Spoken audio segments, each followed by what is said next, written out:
as you're gearing up to step back into your normal life, if you haven't already done that, I thought I'd just give you 5 quick little triggers, just reminders that are so simple, but these are the 5 things that I personally did when I first got kicked out of my house. Some of you know the story. My mom was a very powerful woman. I had 4 different fathers, and she kicked my dad out, and on Christmas Eve, she decided I was on his side, so she kicked me out too, and I had nothing. And I had to figure out what to do. She kept my 1960 Volkswagen. I earned $40 a week. And don't get me wrong, I love my mom, but she abused alcohol and prescription drugs. And when people do that, they're not themselves. They do little crazy things. But I am who I am because of her. And part of that was even that first step where I had to just figure out what to do with my life. But it was incredibly depressing. I have a younger brother, 5 years younger sister, 7 years younger. I love them, loves of my life. And I was separated from my brother and sister, and I'm walking in the rain trying to figure out what the hell I'm gonna do, and I'm still in high school. And so one of the things that I did is I slept on this mountaintop, and then of course it rained. And so the next day I talked to a friend, a lady friend, not a girlfriend, but a girl who was a friend. And her parents let me stay in their laundry room. And I remember I was so depressed. I don't know if you've ever been to that place where you're like wondering why you're even around or whether you should be around. It was a pretty brutal time. But what turned me around was feeding my mind. What I mean by that is about a year earlier, I'd gone to this seminar by Jim Rohn. I know many of you have heard of Jim. He's no longer alive, passed some years ago, but he was a mentor of mine. And I went to a seminar, I was 17, and in the seminar, he really talked about the importance of feeding your mind, and you've got to feed it because otherwise things come at you. And so I remember I took the little bit of change I had left in my pocket, and I got on a bus, and I drove, they drove me anyway on the bus for about, I don't know, it's about an hour's away from where I was, because I'd been to this place once before, had this amazing bookstore. And I figured I'll go in there and I'll just read a bunch of books while I'm in there because they can't afford any. And then I picked up a book called The Magic of Believing by Claude M. Bristol.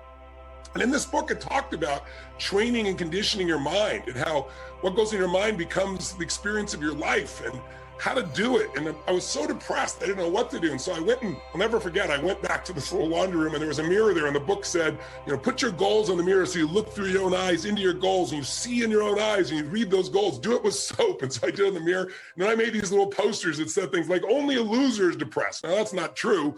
But I felt like I'm not a loser, and that was the leverage I had, right? I can't be depressed if the losers are depressed. And so I just try to work on everything. But gradually I started turning my life around, and I did 5 things, and I did them again. I got to tell you, multiple times in my life when I hit really bad places, when I was told I had a tumor in my brain and that, I might die, when I buried all 4 of my fathers over the course of a year and a half and my mother. Those are rough times. They start to shift you. When 2008 happened and looked like everything was going under, and I went back and I reapplied them here at the beginning of the pandemic as well. So they're really simple. But first, of the 5 keys to transform your life, I don't care where you are, how great it is, if you can get to the next level, the first step is stand guard at the door of your mind. And I got that from my teacher, Jim Rohn. I remember he came to me one day and I was really frustrated. I was saying, I'm working so hard and nothing's really working and I don't understand it. And I was super frustrated. And I remember he came to me and he said, Tony, he said, listen to me. He said, tell me what are you reading? He said, tell me who you're talking to. He said, tell me who you're surrounding yourself with. And I said, well, I'm mostly isolated by myself. And I said, but I'm so frustrated. He goes, listen to me. He said, answer this question for me. He said, what happens in the world if, let's say, your worst enemy comes by and drops sugar in your coffee? And I said, well, you don't have sweet coffee. He said, well, what if your best friend, even by accident, drops 1 drop of strychnine? What if it's your brother, your sister, your mother, your father, somebody you love, accidentally drops 1 drop of strychnine? I said, well, then you'd be dead. He goes, that's right. So remember, life is both sugar and strychnine, so watch your coffee. And what he really meant was stand guard at the door of your mind. Because today, we live in a world where the media, they're not bad people, they're good people, but they're companies. And they got to take care of their shareholders. And the only way they win is by getting your eyeballs. And the only way they get your eyeballs in a world where there's so much information is to startle you. The news is not designed to educate you or inform you. You know that. That's why it says, drinking water may kill you, film at 11. Anything that grabs you. And so we're living in a culture of so much fear. So if you're going to take your life back, you got to take and do a limited amount of that media and be able to pursue it, not let it pursue you. Today, most people, in order to get your attention, we all know what they do. It's called clickbait. Let me create a headline that'll grab you. It doesn't matter if the content is even real news or not. A lot of times the headline isn't really what the whole story is. but it pulls you in. There's whole groups of people whose entire life is designing algorithms and language to make you stay online more so they can make more money, but it isn't necessarily to your advantage. So what Jim Rohn used to say to me is, he said, Tony, this is your new daily practice. Because this is what I really want to get to you guys here is, if you want to keep momentum, if you join me for those few days there, the 5-6 days or 7, I guess we did for the challenge, or you went immersion with me as well, the key is to get momentum and keep momentum. If you work your tail off to get momentum going and then you drop it, oh my God, you got to start all over again. And so the way you do that is you have a daily practice. It's not like, years ago I went to a seminar by Jim Rohn and then my life was perfect. It's like I kept immersing myself in all these things, but I also made sure each day I was making some form of progress. And if you want to know what makes people happy, write down progress equals happiness. Think about it. You can achieve everything in the world and still go, is this all there is? You can achieve something and be excited, but for how long? The only way you stay happy and excited is to keep growing. Progress is everything. If you're making progress on your body, progress in your mind, progress in your emotion, you're going to feel happy. When you get there, you feel excited, but again, for how long? A year? No. 6 months, 3 months, 3 weeks, 3 days, 3 hours? Because we're not made to just sit and, be successful. We're made to grow. We're made to, then as we grow, we have something to give. So step one is, let's see if you can put a little system standing guard at your mind. And Jim Rohn said to me back then, the number one thing you have to do is read 30 minutes a day. So never less than 20 minutes. And I'm not talking about what comes to your phone. I'm not talking about clickbait. I mean a book. I mean something that you pursue. Great ideas are never going to interrupt you. They have to be pursued. And if you don't pursue them, you're going to get what everybody else has, which is all this fear, all this uncertainty, all this stuff that won't work, because everybody's focused on what won't work, what can't happen. Why? Because they're afraid. They're afraid to fail. They're afraid to try and feel like they're not enough. So you got to stand guard of that mind by feeding your mind. Jim Rohn used to say to me, success leaves clues. If you want things to get better, you got to get better. If you want things to change, you got to change. But you got to do it deliberately and consciously. And he used to say to me constantly, he said, Tony, you've got to constantly find a way to feed that mind, something that's got strategy in it, philosophy, something that's going to improve the quality of your life. And if you really learn it, you can help the people you love with the things you learn. And so I got hooked. And so I decided I'm going to read a book a day. I took a speed reading course, and I didn't read a book a day, but I read 700 books over the period of 7 years, all in the area of philosophy, physiology, emotion, the things to me that mattered most. And what I really try to do is each day try to use something I learned, not just read, not just let my learning lead to knowledge. Jim used to say, if you let your learning lead to knowledge, you become a fool. If you let your learning lead to action, that's when your life changes. So I started being aware of who was saying what I was taking in. Jim used to say, success leaves clues. If someone's successful, they're not lucky. They're doing something different than you. Figure out what they're doing different. And he said, the first thing is find out what they're reading. He said, I remember he said to me something funny. He said, find out what poor people read and don't read it. And when he said poor, he didn't just mean financially poor. He meant people that were unhappy, people that had no sense of meaning in their life, people that were financially strapped because they weren't managing to add value to other people, people that found themselves not taking care of their relationships, their body. Poor isn't just money. Wealth isn't just money. It's emotional, spiritual, everything. He said, so find out what successful people do, what wealthy people read, what happy people read, and read that.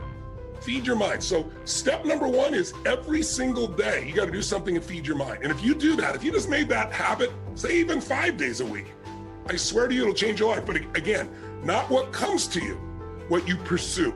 Something that has real value, a strategy that can change the game for your business or your life, a philosophy that can make you more fulfilled or happy, a way to make a difference for the people you love.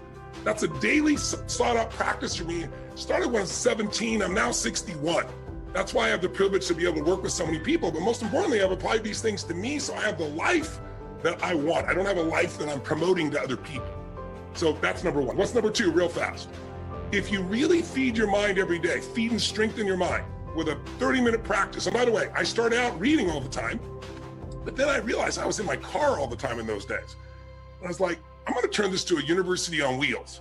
And I'm old enough to remember cassette tapes, and probably most of you don't even know what the hell I'm talking about. Not reel to reel, but little cassette tapes. We didn't have where you could put 10,000 songs in your phone or go to YouTube and have a million different videos you can watch over and over again. And the value for me on that, quite honestly, was that I had to pay for this stuff, so I had to value it and really use it. Like when you part with a certain amount of money, and in those days, 6 cassettes, 6 1-hour cassettes.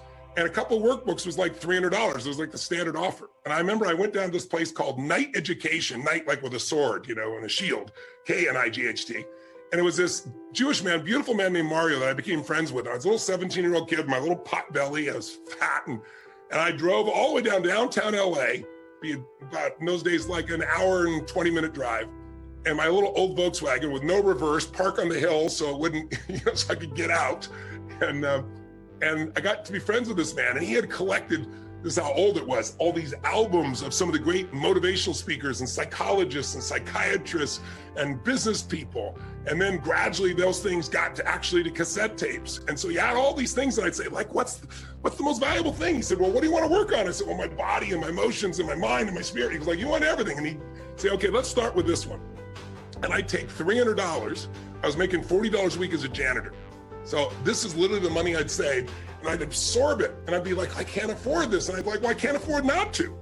Because unless I get these answers, I'll still not be able to pay my basic bills. I'll still be struggling. So that was one of the smart things. I invested in myself.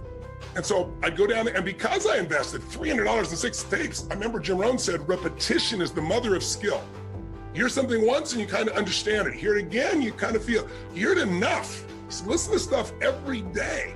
Until pretty soon, the things I was hearing in my head were these new thoughts from brilliant people instead of the old thoughts that were basically whatever I'd been around before. And it changed my life. It started to shift me because I fed my mind. But then number 2, you got to every day feed and strengthen your body. And you got to do something, even in the middle of COVID, if it's still there, even if it's locked down, because if you don't take care of your body, it affects your mind, doesn't it? I mean, think about this. What is it that screws up everybody's life? Fear is the number one thing that keeps people from doing what's necessary. And anger and rage, while it can mobilize us, if it becomes part of your life on a regular basis, it destroys it. So how do you balance that out? Well, fear, anger, they're both physical, aren't they? Think about, what do you feel like if you're really, ever been so afraid that your throat got really dry, or you feel this feeling in your gut, right? That's physical. Courage is also physical. Again, courage does not mean you're not afraid. Courage means you're afraid, but you do it anyway, right? It's a way of being in your body. So one of the things that I started doing early on is understanding, and those of you who spent 4 days with me, you know day and night, because we did it, and it's in your body still, how to change the way you feel instantly by a radical change in your body. And so I really want to recommend you do something at least 5 days a week. First thing when you wake up in the morning, it doesn't have to be an hour workout, even 30 minutes. It can be something as little as 5 or 10 minutes. There is not a day when I wake up, I've shared with some of you this already. First thing I do, I go outside, and if I'm lucky enough to be at one of my homes anyway, I have homes in different parts of the world because I've traveled the world and done this. So I'm very fortunate, but I have a cold plunge I've installed in everyone, 56 degrees. In my home in Sun Valley, Idaho, I don't have a cold plunge. I don't need it. I walk through the snow in the winter, or in the summer, I walk through the grass, and I get in the river. And in literally, the river is usually about 39 to 42 degrees, to give you an idea. Every cell in your body is moved. The blood rushes through everything, right? And I do it for 2 reasons. There's never a day I look forward to doing it. I don't go, oh, I can't wait to go in there. I do it, number 1, because it transforms your body. The blood flow, the lymph flow is unbelievable from a health perspective. You just go in for a minute, pop out, and it's like a different world, right? I don't care what it is. Or you could take a freezing shower, would be the minimum way you could do this if you couldn't do this. But it's about changing your body so radically. And it's also about developing a simple daily discipline. It's like, I don't negotiate with myself. I tell my brain, I don't go, oh, wait, I'm not ready, or let me count to 10, or maybe I'll do it tomorrow. That pattern of thinking is what destroys most people's lives and their dreams. You can settle for a life like most people have, or you can create your dreams, but to do it, you need to be able to push yourself. So you need to train yourself in little ways. Or it could be just going and lifting weights, and you're gonna do like 10 minutes of pushing yourself, or a sprint, or a really fast walk, anything. Because when you get your blood pushing, when you push beyond what's comfortable, it develops this determination inside you, this sense of will that you will then use everywhere else. I always say, if you discipline yourself in one area of your life, you're gonna be able to do it even more in other areas. You get momentum. Momentum is everything.